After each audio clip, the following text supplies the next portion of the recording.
Hello, friends.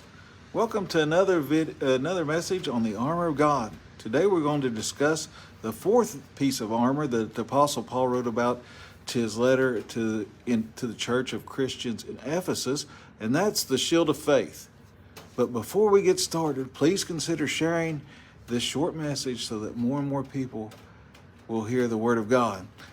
Now let's get right into today's message by reading Ephesians chapter 6 and verse 16. And it says, in addition to all this, take up the shield of faith with which you can extinguish all the flaming arrows of the evil one. Now we know that the evil one Paul mentioned here is the devil. And as we have discussed in our previous messages, he is talking about spiritual warfare in this part of his letter. So back when Paul wrote this letter to the church in Ephesus, his audience would have probably thought of a shield as being used on the battlefield as a handheld piece of metal that protected a soldier from sword wounds during close quarters fighting, or used like an umbrella to cover the soldiers when the enemy attacked with flaming arrows. Friends, it's the same in the spiritual war that all of us are fighting 2,000 years later. The devil will attack God's people with every weapon in his arsenal. But probably the one he uses most is doubt. And that's where faith comes in, because faith both shields us and protects us when doubt overwhelms us in the midst of the fight. So what is faith? You know, it's really easy to know that, because if you've read the Bible very much, in Hebrews chapter 11 and verse 1, it says, now faith is being sure of what you hope for and certain of what is unseen. Faith is being sure of what you hope for and certain of what is unseen. Being both sure and certain. So let's use that biblical definition to discuss how faith protects us from the devil's attacks.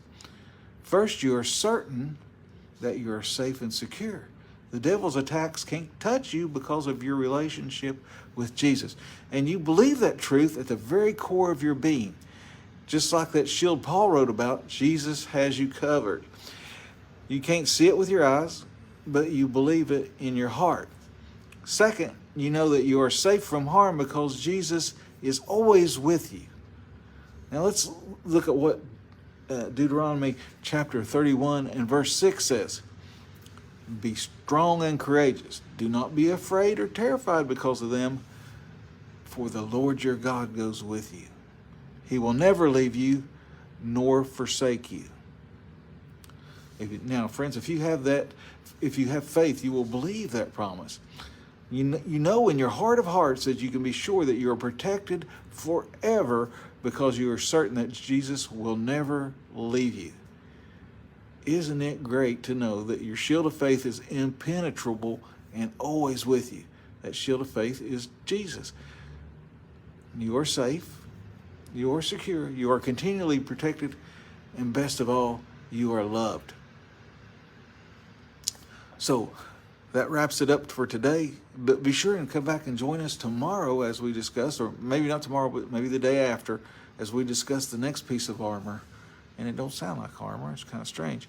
Ready feet. That should be a good one.